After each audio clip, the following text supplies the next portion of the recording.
وَمَن يُشَاقِقِ الرَّسُولَ، اور جو رسول صلی اللہ علیہ وسلم کی مخالفت کرتا ہے، من بعد، اس کے بعد کہ ما تبین، اس پر واضح ہو گئی، لہو، اس آدمی کے لیے، الہدا، راہ، ہدایت اس کے لیے واضح ہو گئی، صاف راستہ اللہ تک پہنچنے کا اس کے لیے واضح ہو گیا، اس کے باوجود وہ کیا کرتا ہے کہ وہ رسول اللہ صلی اللہ علیہ وسلم کی مخالفت کرتا ہے، وَيَتَّبِعْ، اور پیروی کرتا ہے، غیر سبیل المومنین، ایمان والوں کے راستے کے برعکس، ایمان والوں کا راستہ نہیں اپناتا بلکہ وہ کسی اور راستے پر چلتا ہے، نُوَلِّهِ، ہم اس کو پھیر دیں گے، ما، اس چیز کی طرف، تولا، جس طرف وہ پھرا، وہ جس راہ پر چلا اس کے حوالے ہم کر دیں گے، نُوَلِّهِ، ہم حوالے کر دیں گے، کہاں، ما تولا، جو راہ اس نے پکڑی، جو زندگی کا طریقہ اس نے بنایا، ہم اس کے حوالے کر دیں گے، وَنُصْلِهِ جہنم، اور ہم اس کا ٹھکانہ کریں گے جہنم کو، وَسَاءَتْ مَصِيرًا، اور بہت بری جگہ پر وہ پہنچا۔ یہ آیت کریمہ، اس پہ بہت کچھ مفسرین نے لکھا ہے اور حقیقتاً بڑی فکر کرنے کی بات ہے۔ سب سے پہلی بات یہ فرما دی کہ من یشاقق الرسول، اور جو رسول اللہ صلی اللہ علیہ وسلم کی مخالفت کرتا ہے، اسے پتا ہے کہ حضرت صلی اللہ علیہ وسلم نے یہ بات کہی ہے، اس کے باوجود ان کی مخالفت کرتا ہے۔ اس سے مراد علیہ باللہ وہ فقہا نہیں لیے جا سکتے جو لوگ کتاب و سنت کی روشنی میں اجتہاد کرتے ہیں، کیونکہ وہ تو بیٹھے ہی اس لیے تھے کہ رسول اللہ صلی اللہ علیہ وسلم کی حدیث اور قرآن پاک میں جو چیزیں، جو احکامات ہیں، اس کو واضح کریں، اس لیے تھوڑے ہی بیٹھے تھے کہ قرآن و حدیث کی مخالفت کریں۔ اس لیے جن لوگوں نے اس آیت کو لے کے فقہ کا رد کیا ہے کہ جو مقلد ہوتے ہیں اور جو اتباع کرتے ہیں وہ رسول اللہ صلی اللہ علیہ وسلم کی مخالفت کرتے ہیں، بڑی زیادتی ان لوگوں نے کی ہے۔ اس فتوے سے تو امت 13 صدیوں تک کی پچھلی ساری کی ساری حضور اقدس صلی اللہ علیہ وسلم کی مخالف قرار پائے گی۔ یہاں مراد وہ ہیں جن تک شریعت کا حکم پہنچا، اس کے باوجود مخالفت کرتے ہیں رسول اللہ صلی اللہ علیہ وسلم کی، من بعد ما تبین لہ الہدی، جبکہ واضح راستہ، ہدایت اللہ نے ان پہ واضح کر دی تھی، کھل چکی تھی ہدایت، اس کے باوجود مخالفت کرتے ہیں، وَيَتَّبِعْ، اور پیروی کرتے ہیں، اتباع کرتے ہیں۔ اتباع اور تقلید ایک ہی معنی میں، یہ ضروری نہیں ہے کہ قرآن پاک میں تقلید کا لفظ ہی آیا ہو، بہت سے احکامات ایسے ہیں جن کے الفاظ قرآن کریم میں نہیں آئے، اس کے باوجود پوری امت ان پہ عمل کرتی ہے۔ متعدد مثالیں ہیں اس کی، کسی وقت آ جائیں گی۔ تو اتباع جو ہے تقلید، پیچھے چلنا، پیروی کرنا، غیر سبیل المومنین، ایمان والوں کے راستے کے علاوہ کسی راستے کی پیروی کرنا۔ اگر کوئی یہ کرے گا تو دیکھیے دونوں چیزوں کو گنا ہے، ایک رسول اللہ صلی اللہ علیہ وسلم کی مخالفت اور ایک اہل ایمان کے علاوہ کسی راہ کو اپنانا۔ ان دونوں چیزوں کے بعد ہوگا کیا، نولہ ما تولا ونصلہ جہنم، ہم اسے چھوڑ دیں گے اسی راستے پر جو راہ اس نے پکڑی ہے، اور جہنم اس کا ٹھکانہ۔ تو جہنم کی سزا کے لیے 2 جرائم ہوئے، ایک حضور اقدس صلی اللہ علیہ وسلم کی مخالفت اور ایک امت کی راہ کو چھوڑ دینا، مسلمانوں کی راہ۔ اس سے فقہا نے یہ دلیل لی ہے کہ وہ کہتے ہیں کہ اہل ایمان امت کی راہ حجت ہے، دلیل ہے، اور اسی کا نام ہے اجماع، یعنی ساری امت مل کر ایک فیصلہ کر لے تو اس فیصلے کے خلاف چلنا اجماع کو باطل قرار دینا ہے، اور اجماع کو باطل قرار دینا یہ کام ہے جہنم میں جانے والوں کا، کیونکہ اللہ نے 2 چیزوں کے لیے جہنم کا ارشاد فرمایا، حضور اقدس صلی اللہ علیہ وسلم کی مخالفت اور اجماع۔ اور اس آیت کے متعلق مفسرین نے لکھا ہے، مزنی نقل کرتے ہیں، امام مزنی رحمۃ اللہ علیہ بڑے آدمی تھے شافعی فقہ میں، اور ان کا مقام جیسے ہمارے امام ابو یوسف رحمۃ اللہ علیہ وغیرہ کا مقام ہے، اس مقام کے آدمی تھے۔ اور مزنی کہتے ہیں کہ امام شافعی رحمۃ اللہ علیہ بیٹھے ہوئے تھے اور ایک بوڑھا آدمی ان کے پاس آیا اور اس نے امام شافعی رحمۃ اللہ سے کہا کہ تم فتویٰ دیتے ہو؟ تو انہوں نے کہا ہاں۔ تو اس نے کہا کس دلیل سے؟ تو انہوں نے کہا اللہ کی کتاب سے۔ ان کا اس میں نہ ملے تو انہوں نے کہا پھر رسول اللہ صلی اللہ علیہ وسلم کی سنت سے۔ ان کا اس میں بھی نہ ملے تو آپ نے فرمایا جس پہ مسلمانوں کا اجماع ہو جائے اس سے فتویٰ دیتا ہوں۔ اس نے کہا اس کی کیا دلیل ہے کہ اجماع جو ہے پوری امت کسی مسئلے پہ متفق ہو جائے تو وہ ٹھیک چیز ہوتی ہے، اس کے مطابق فتویٰ دینا چاہیے، خود اس کی دلیل کیا ہے؟ اور پھر اس نے کہا کہ اگر تمہارے پاس اس کی دلیل نہیں ہے تو خبردار جو آئندہ فتویٰ دیا تم اس کے اہل نہیں ہو، اور میں 3 دن بعد آؤں گا اور تم سے اس کی دلیل پوچھوں گا۔ مزنی رحمۃ اللہ علیہ کہتے تھے امام شافعی رحمۃ اللہ علیہ نے 3 دن تک بس نماز کے وقت وہ آتے تھے، باقی نہیں آتے تھے۔ تیسرے دن ظہر اور عصر کے درمیان وہ آئے اور بیٹھے اور وہ بوڑھا آدمی بھی آ گیا، اور امام شافعی رحمۃ اللہ علیہ نے یہ آیت پڑھی۔ انہوں نے کہا اللہ نے رسول اللہ صلی اللہ علیہ وسلم کی مخالفت کو برابر قرار دیا ہے اجماع امت کی مخالفت سے، اور یہ دلیل ہے کہ امت جس بات پہ متفق ہو جائے پوری امت گمراہی کا راہ اختیار نہیں کر سکتی، امت کا اجماع حجت ہے، دلیل ہے۔ تو اس نے کہا تم فتوے کے اہل ہو، اور چلا گیا۔ اور امام شافعی رحمۃ اللہ علیہ فرماتے تھے کہ میں نے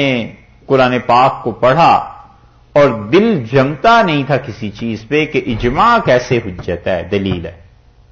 اور فرماتے تھے میں نے صرف اس ایک مسئلے کے لیے 300 مرتبہ قرآن پڑھا، اور فرماتے تھے یہ آیت پتہ چلی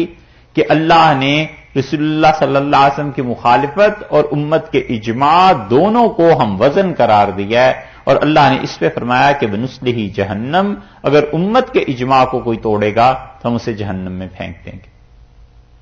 بہت سی چیزوں پر امت کا اجماع ہے، مثلا پوری امت اس بات پر متفق ہے کہ ناپاکی کے بعد غسل ہے، پوری امت اس بات پر متفق ہے کہ نماز میں جتنی رکعتیں ہیں کہ ظہر کی 2 رکعتیں، ظہر کی 4 رکعتیں اور فجر کی 2 رکعتیں پڑھی جائیں۔ اسی طرح علی ھذا القیاس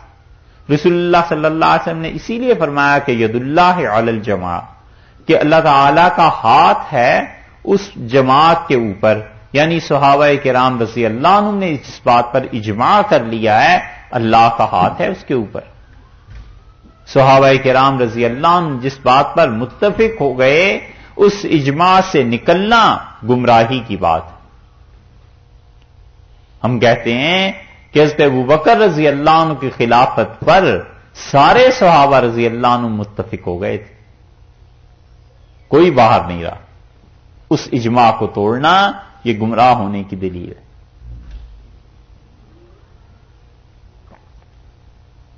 پورے صحابہ رضی اللہ عنہ میں سے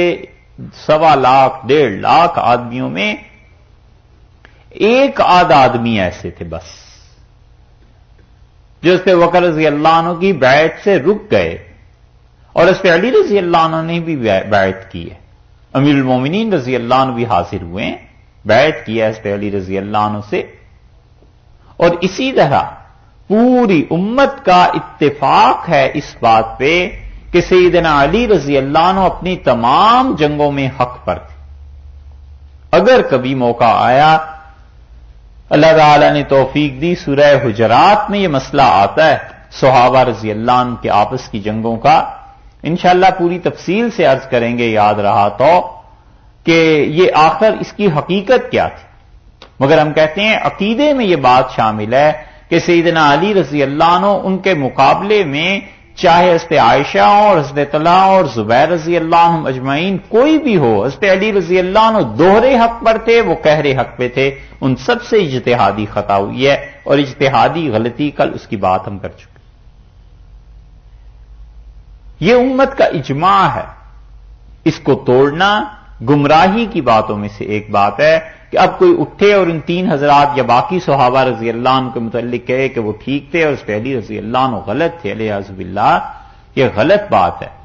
لوگ حد سے بڑھ جاتے ہیں۔ کچھ لوگوں کو سیدنا علی رضی اللہ عنہ سے اتنی محبت ہو جاتی ہے کہ باقی سب کو ان کے مقابلے میں گمراہ قرار دیتے ہیں، اور کچھ کو باقی سے اتنی محبت ہو جاتی ہے کہ حضرت علی اور اہل بیت رضی اللہ عنہ کو گمراہ کہتے ہیں۔ یہ دونوں ہی چیزیں ٹھیک نہیں ہیں۔ ہر چیز کی ایک حد ہے اور حد کے اندر رہتا ہوا یہ آدمی اچھا لگتا ہے۔ اس لیے اہل بیت، رسول اللہ صلی اللہ علیہ وسلم کا خاندان، ان کی عزت، ان کا احترام، وہ سب چیزیں، اور سیدنا علی رضی اللہ عنہ، ان کے زمانے میں کوئی آدمی ان جیسا نہیں تھا۔ اور امام احمد ابن حنبل رحمۃ اللہ علیہ کہتے تھے کہ حضرت علی رضی اللہ عنہ سے جن لوگوں کو نفرت تھی، حضرت علی رضی اللہ عنہ کا کوئی قصور نہیں تھا سوائے اس کے کہ اللہ نے ان پہ فضل زیادہ کیا تھا۔ تو صحابہ رضی اللہ عنہ کا دور جب گزر گیا نا، صحابہ کرام رضی اللہ عنہ میں تو ایک آدمی بھی ایسا نہیں تھا، ایک آدمی جسے کہتے ہیں نا ناٹ اے سنگل پرسن، وہ چیز۔ اور ان کے بعد جو لوگ آئے ہیں، بہت سے لوگوں کو حضرت علی رضی اللہ عنہ سے محض حسد تھا اور کچھ نہیں تھا۔ تو محسود تھے علی رضی اللہ عنہ، تو وہ تو اللہ کے فضل کی دلیل ہے کہ لوگ ان سے جلتے تھے۔ تو امام احمد ابن حنبل رحمۃ اللہ علیہ کہتے تھے کہ امیر المومنین علی رضی اللہ عنہ کے معائب بعد میں آنے والوں نے دیکھنے کی کوشش کی کہ اس شخص میں کیا کیا برائی ہے۔ جب کوئی برائی نہیں نظر آئی تو جھک ماری انہوں نے، اور حضرت علی رضی اللہ عنہ کے مقابلے میں جو تھے حضرت معاویہ رضی اللہ عنہ، ان کو بڑھانا شروع کر دیا۔ حضرت معاویہ رضی اللہ عنہ کو حضرت علی رضی اللہ عنہ پہ ترجیح دینا یہ گمراہی کی بات ہے۔ سیدنا معاویہ رضی اللہ عنہ یقیناً صحابی تھے اور حضور اقدس صلی اللہ علیہ وسلم کے ساتھ رہے بھی ہیں، ان کے مناقب، ان کے فضائل، اس سے انکار نہیں، لیکن حضرت معاویہ رضی اللہ عنہ کو حضرت علی رضی اللہ عنہ کے مقابلے میں لانا یہ بھی ایسے ہی گمراہی ہے جیسے حضرت علی رضی اللہ عنہ کو حضرت ابوبکر رضی اللہ عنہ کے مقابلے میں لے کے آنا۔ یہ سب گمراہی کی چیزیں ہیں، حد سے نکلے ہوئے ہیں۔ اہل سنت والجماعت کے ہاں یہ خاص چیز ہے اعتدال، کہ وہ کہتے ہیں سب کو ان کا حق دو، سب لوگوں کی احترام اور عزت کرو، اور جو مسئلے کی بات ہے صاف اور واضح لفظوں میں کہو تاکہ کوئی شبہ نہ رہے۔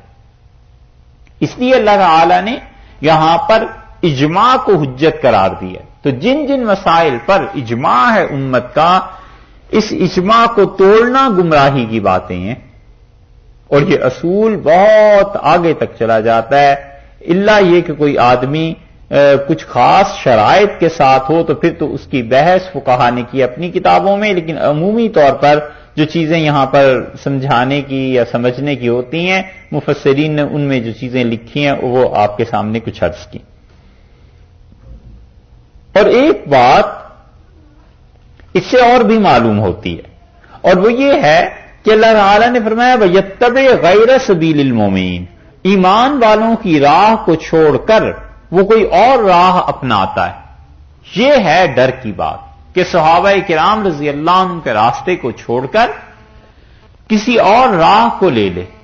تو بات پھر وہی آ جاتی ہے کہ اجماع سے نکل گیا۔ صحابہ رضی اللہ عنہ جس راہ پر چلے اس راہ کو چھوڑ دیا اس نے، یہ شدید وعید اس کے حق میں ہے کہ نولہ ما تولا، جو راہ اس نے پکڑی ہے اس راستے پر ہم اسے چھوڑ دیں گے، اس کو حوالے کر دیں گے۔ کس کے حوالے کر دیں گے؟ اس راہ کے حوالے کر دیں گے جو راہ اس نے پکڑی۔ تو خدا کسی کو چھوڑ دے اس کے نفس کی اختیار کردہ راہ پر جو اس نے اپنے رائے سے چنی ہے، تو پھر گمراہی کا کوئی ٹھکانہ ہے؟ کوئی بچ جائے گی گمراہی کی چیز اس سے؟ اللہ نے کہا ہم اس راہ کے حوالے کر دیں گے کہ چلو اسی راہ پہ چلتے رہو جس راہ کو تم نے اختیار کیا ہے، وَنُصْلِهِ جہنم، اور اس کا آخری انجام یہ ہوگا کہ وہ جہنم تک پہنچے گا، وَسَاءَتْ مَصِيرًا، اور یہ بہت ہی بری جگہ، بہت بری جگہ پر وہ جا پہنچا۔ کیوں؟ امت کی مخالفت کر کے۔ اس لیے اب بھی امت کسی بات پر جمع ہو جائے تو اس کا فیصلہ حجت ہو جائے گا۔ اب بھی امت اگر متفق ہو جائے کسی بات پر تو امت کا اجماع حجت بن جائے گا. اس کام کے لیے سوچنا چاہیے، اس کام کے لیے تیاری کرنی چاہیے. یہاں لوگوں کا ایک گروہ پیدا کیجئے 15 سال 20 سال محنت کر کے کہ یہاں امریکہ میں یہ جو بچے پڑھتے ہیں نا، یہ جو بچے پیدا ہو رہے ہیں، یہ بچے دین کا گہرا علم حاصل کریں، قرآن حدیث فقہ ان سب چیزوں کو پڑھیں، اور آج سے 20 سال بعد 25 سال بعد یہاں کے مفتی ہوں گے نا، اور انہیں یہاں کے حالات کا پتہ ہوگا، گرد و پیش کا علم ہوگا، اور علم کے ساتھ ساتھ تربیت تزکیہ بھی ہو. پھر یہ بیٹھ کر اپنے فیصلے جو مرتب کریں گے یہاں، اور اسے یہ جو جدید ذرائع اب پیدا ہو گئے ہیں، ان ذرائع سے عالم اسلام میں بھیجیں گے کہ ہم یہاں کے لیے اس فتوے کو مناسب سمجھتے ہیں، اور علماء دیگر ممالک ان کے فتوے پہ جرا کریں گے، کہیں گے بھی صحیح ہے غلط ہے کچھ بھی ہے، تو آخر چھان پھٹک کے کسی نتیجے پہ تو پہنچیں گے نا. وہ جو چیز ہے وہ قابل عمل ہو جائے گی. وہ ایک طرح سے ایک علاقہ، ایک پورے کا پورا بر اعظم اس کے لوگوں کی رائے ہو جائے گی، اس کے اہل علم کی، کہ ہمارے ہاں یہ چیز آج کے زمانے میں چل سکتی ہے. اور وہ پھر کیا ہوگا، وہ ائمہ اربعہ میں سے کسی امام کے قول پہ بھی فتویٰ دے دیں گے کہ یہ حضرت نے جو کہا ہے ہمارے زمانے میں یہ قابل عمل ہے. یہ چیزیں بنتی ہیں، 20 سال 25 سال محنت ہو، اگلی نسل آئے، اور وہ اگلی نسل آ کے کتاب و سنت کی روشنی میں ان مسائل کو دیکھے جو یہاں مسائل پیش آ رہے ہیں، اور پھر اس پہ فتویٰ دے، پھر جا کر کہیں کام بنتا ہے، پھر جا کر لوگوں کی راہ متعین ہو جاتی ہے دھیرے دھیرے کہ اس راستے پر چلنا. اور یہ کام بہت پہلے ہونا چاہیے تھا، انگلینڈ میں کہیں اور نہیں ہوا، اور لوگوں نے بس یہ سمجھ رکھا ہے کہ فتوے ادھر سے جا کے لے لیں، ہندوستان سے فون کیا، ای میل کی، مفتی صاحب نے بیٹھ کے ٹائپ کر دیا، اور ان سارے فتووں میں اکثر و بیشتر مسئلہ یہ بن جاتا ہے کہ ان مفتیوں نے یہاں کے حالات نہیں دیکھے، یہاں کی زندگیاں نہیں دیکھی، یہاں کے ماحول کو نہیں دیکھا، اس لیے کئی ایک فتوے جو ہوتے ہیں بڑی مشکل میں چلے جاتے ہیں، اور سارے فتوے جو وہاں سے آیا کرتے ہیں من و عن یہاں کوئی قبول بھی نہیں کر لیتا، اس لیے کہ لوگوں کے اپنے اپنے حالات ہیں. اور کب تک آخر یہ سلسلہ چلے گا؟ آپ تو پوچھتے ہیں اردو میں، فون بھی کر لیتے ہیں، اور 30 سال بعد جب ہم میں سے اکثر لوگ زمین کے نیچے چلے جائیں، 40 سال بعد چلے جائیں گے، چلو ٹھیک ہے نہ ناراض ہو، 50 سال بعد چلے جائیں گے، ہیں 50 کر لیں، ٹھیک ہے یہ ٹھیک ہے. ہیں لو میں بھی کہاں جا رہا ہوں یار پاکستان نہیں جانے دیتے، نیچے کہاں جانے دیں گے. اچھا خیر، تو یہ جب نسل چلی جائے گی تو جو اگلی آ رہی ہے وہ کس زبان میں اور کن مفتیوں سے پوچھے گی؟ ساری چیزیں اللہ پہ ہی نہیں نہ چھوڑ دینی چاہیے، خود بھی کام کرنا چاہیے کہ ہم دین کے لیے کر کیا رہے ہیں، اگلی نسلیں سیکھیں گی کیسے، اور لوگ جائیں گے کہاں دین کو پوچھنے کے لیے. اگر لوگ خود کام نہیں کریں گے تو اللہ تعالیٰ ان کے لیے کوئی وحی اب نازل نہیں کرے گا. یہ کام کرنے کا ہے، دین کو بچانے کا ہے. مدارس، مساجد، علماء، مفتی، یہ جتنے حضرات ہیں قبل اس کے کہ دنیا سے ناپید ہو جائیں، ان کے علم سے اب فائدہ اٹھانا چاہیے. ایک نسل تیار ہو گئی اور وہ سارے لوگ آئندہ کے لیے فتوے دیں گے. ایک اس کی مثال آپ کو دیں، ملک بینک قائم ہو رہے ہیں نا یورپ میں، کہ بچوں کو دودھ پلایا جائے، خواتین کا دودھ ایک جگہ جمع کر لیا جائے، اور ماں کا دودھ چونکہ سب سے اچھی غذا ہے اس لیے بچوں کو پلایا جائے. تو یہ فتویٰ پورے عالم اسلام میں آیا، مصر میں بھی بھیجا انہوں نے، عراق، شام، ہر جگہ کے مفتیوں نے، اور یہ مسئلہ زیر بحث آیا وہاں جدہ میں. انہوں نے جو فقہ اکیڈمی قائم کی ہوئی ہے، پورے عالم اسلام کے چوٹی کے لوگ اس میں شامل ہیں،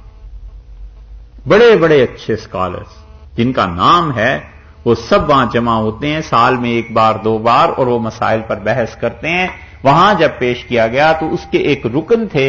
حضرت مولانا سید ابو الحسن علی ندوی رحمۃ اللہ علیہ بھی، تو حضرت نے اس کے پہ فتویٰ وہ لے کے جو گئے ہندوستان سے، تو حضرت نے کہا ہم اسے جائز نہیں سمجھتے، نسب میں فرق پڑ جائے گا۔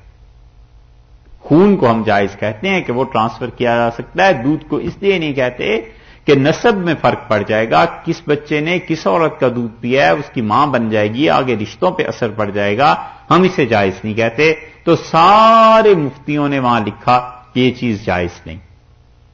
ایک اجماعی مسئلہ ہو گیا گویا امت کا، کسی نے اس سے اختلاف نہیں نہ کیا۔ تو اب معلوم ہوا کہ ملک بینک وغیرہ ان کا قیام مسلمان ممالک میں درست نہیں ہے کہ ان ممالک میں یہ قائم نہ کیے جائیں، بلکہ حضرات انہوں نے تو کہا پوری دنیا میں ہی قائم نہ کیے جائیں، یہ بڑی خطرناک چیز ہے دین اور شریعت کے اعتبار سے۔ اس طرح کی چیزیں بن جاتی کہ جب اہل علم کسی شہر کے کسی ملک کے اکٹھے ہوں گے، بحث کریں گے، تو کوئی نہ کوئی فتویٰ تو مرتب کریں گے نا۔ جب وہ مرتب کریں گے باقی دنیا میں بھیجیں گے کہ ہم سمجھتے ہیں یہ چیز، پھر وہ بتا دیتے ہیں، بحث ہوتی ہے، آخر چھان پھٹک کے ایک راہ متعین ہو جاتی ہے۔ یہ کام اب بھی کوئی شروع کرے گا تو اس میں 20-25 سال لگ جائیں گے، نسل ایک پوری چاہیے اس کے لیے، مگر وہ کام بھی اتنا ہی بڑا ہے کہ آپ سمجھ لیجئے کہ قیامت تک جتنے عرصے تک وہ لوگ کام کرتے رہیں گے، اللہ کے ہاں ان لوگوں کا اجر ہوگا جن لوگوں نے یہ کام شروع کیا۔ اوپر ابھی آپ نے پڑھا الا من امر بصدقۃ من یفعل ذلک، جو اس کام کو کرتا ہے، جو کہتا ہے، خدا نے کہا ہے سب کا اجر ہمارے ذمے ہے، ہم دیں گے انہیں اجر۔ اس لیے ارشاد فرمایا کہ دیکھو یتبع غیر سبیل المومنین، ایمان والوں کے راستے کو چھوڑ کر کوئی اور راہ اختیار کرنا، نولہ ما تولا، ہم اسے چھوڑ دیتے ہیں اس راہ پر جو اس نے پکڑی ہے، اس کے حوالے کر دیتے ہیں، ونصلہ جہنم، اور پھر ڈالیں گے اس کو دوزخ میں، وساءت مصیرا،